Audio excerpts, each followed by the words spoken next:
Hello दोस्तों ये घटना है साल 1900 की, जब कुछ स्पॉन्ज डाइवर्स मिलके ग्रीस के एंटिकीथेरा आइलैंड के पास में से समुद्र के 45 मीटर गहराई में एक पुराने टूटा हुआ जहाज के मलबे को ढूंढ निकालते हैं। इस जहाज को डिस्कवर कर जाने के बाद से रिसर्चर और गोताखोरों ने इस जहाज के ऊपर खोजबीन करना शुरू कर दिया और बहुत सारे प्राचीन प्रागैतिहासिक चीजें हाथ लगा मिला। कुछ ब्रोंज और मार्बल से बनाया हुआ स्टैचू, कुछ मिट्टी के बर्तनों के टुकड़े, कुछ ग्लासवेयर, कुछ ज्वेलरी कॉइन्स और एक बड़ा ही अनोखा ब्रोंज गियर व्हील से बनाया हुआ मैकेनिज्म का टुकड़ा।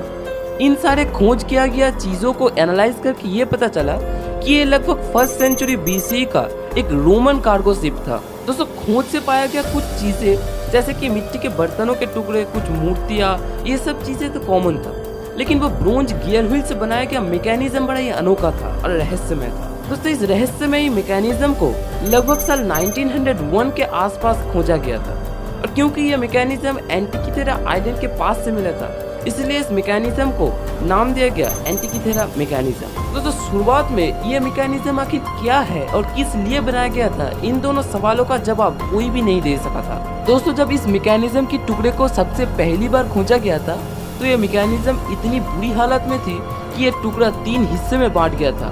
उसके बाद आज ये टुकड़ा कुल मिला के 82 टुकड़ों में बांटा हुआ है, इसीलिए किसी भी टुकड़े को अलग अलग से खोलकर देखना इम्पॉसिबल था। इसीलिए सिर्फ फोटोग्राफ्स और रेडियोग्राफी से ही इस चीज का एनालाइज किया गया था और इन्हीं चीजों को एनालाइज करके 17 मई 1902 में सर विलेरियस स्टेज ने यह बताया कि ये कोई 1-2 गियर व्हील से बनाया गया मैकेनिज्म नहीं है, बल्कि ये बहुत सारे गियर व्हील से बनाया गया एक मैकेनिज्म है, जिस मैकेनिज्म के अंदर हर एक पर्टिकुलर गियर व्हील्स बिल्कुल परफेक्टली अटैच किया गया था।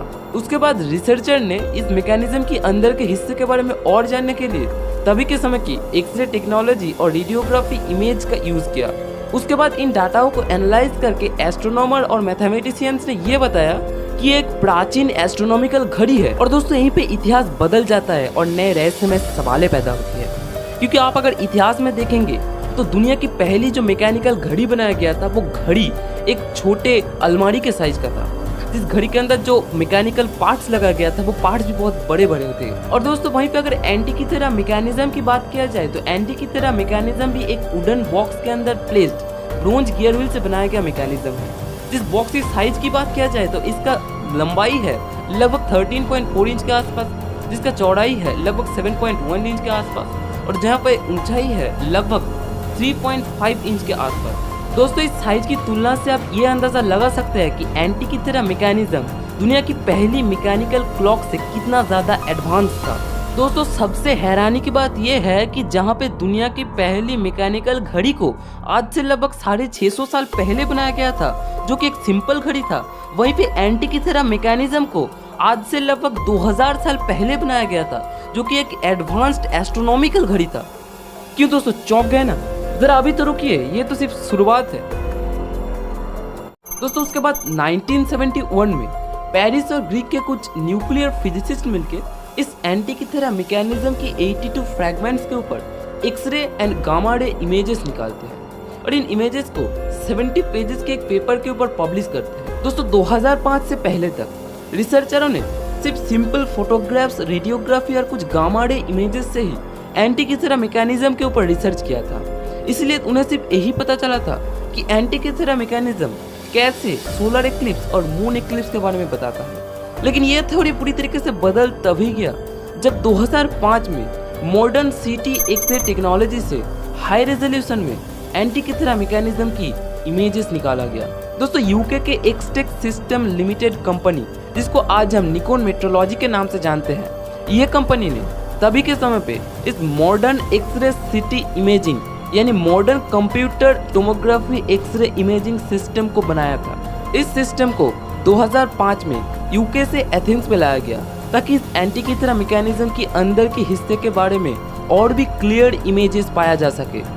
और जब इसी सिस्टम को यूज करके इस एंटिकीथेरा मैकेनिज्म के अंदर के हिस्से के बारे में जांच किया गया तो वो डाटा सारे रिसर्चर और साइंटिस्टों को हैरान कर दिया था, क्योंकि यह मैकेनिज्म बाहर से जैसा दिख रहा था ये अंदर से उससे कई ज्यादा जटिल था। इस मैकेनिज्म के अंदर कुल मिला के लगभग 35 से भी अधिक ब्रोंज गियर्स मौजूद थे। इनमें से सबसे बड़ा जो गियर था वो गियर 13 सेंटीमीटर डायमीटर का था, जिसमें 223 टिप्स मौजूद थे और हर एक गियर लगभग 1 मिलीमीटर से 2.7 मिलीमीटर चौड़ा था।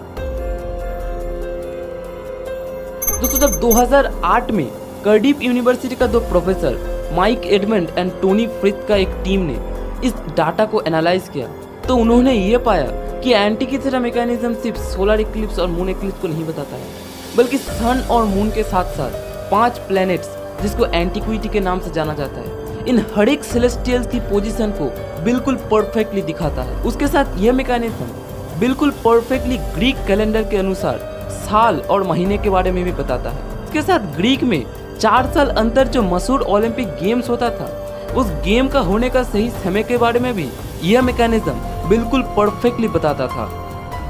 दोस्तों आप ये चीज जान के जरूर हैरान हो गए होंगे, आपको थोड़ा सा और हैरान कर देगा। दोस्तों हमारा जो चांद है वो पृथ्वी को केंद्र करके एक ओवल पाथ में घूमता है। अगर हमारा चांद हमारे पृथ्वी को केंद्र करके एक सर्कल पाथ में घूमता तो ये चीज प्रेडिक्ट करना बहुत आसान होता कि कब सोलर इक्लिप्स और मून इक्लिप्स होगा। लेकिन हमारा चांद एक सर्कुलर पाथ में नहीं बल्कि एक ओवल पाथ में घूमता है, इसलिए जब चांद हमारे पृथ्वी के पास मौजूद होता है तो उस पोजीशन को कहा जाता है पेरिजी, और इस पोजीशन में चांद बहुत तेजी से घूमता है।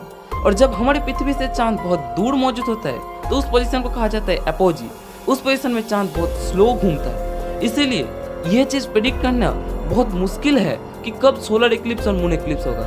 लेकिन इस चीज के बावजूद एंटीकिथेरा मैकेनिज्म बिल्कुल परफेक्टली सोलर इक्लिप्स और मून इक्लिप्स के बारे में बताता है। ये चीज कैसे मुमकिन है आज से 2000 साल पहले, जरा आप खुद ही सोच के देखिए।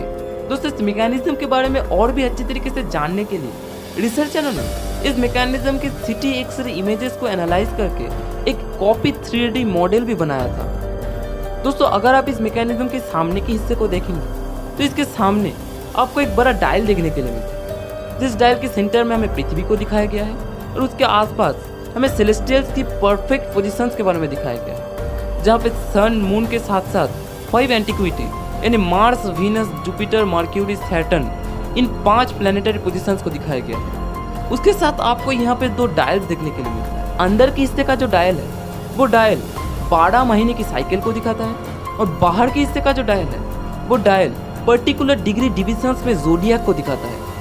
और उसके साथ अगर आप इस मैकेनिज्म के पीछे के हिस्से को देखेंगे तो यहाँ पे आपको 5 डायल देखने के लिए मिलता है, जिनमें से 2 बड़े डायल्स मौजूद होता है जो कि एक मेटोनिक साइकिल को दिखाता है और दूसरा सारोस साइकिल को दिखाता है। दोस्तों पहली जो मेटोनिक साइकिल है ये 235 लूनर मंथ्स के ऊपर डिपेंड किया हुआ एक 19 सालों का साइकिल है, और दूसरी जो सारोस साइकिल है ये सोलर इक्लिप्स और मून इक्लिप्स जब रिपीट करने का एक पीरियड है।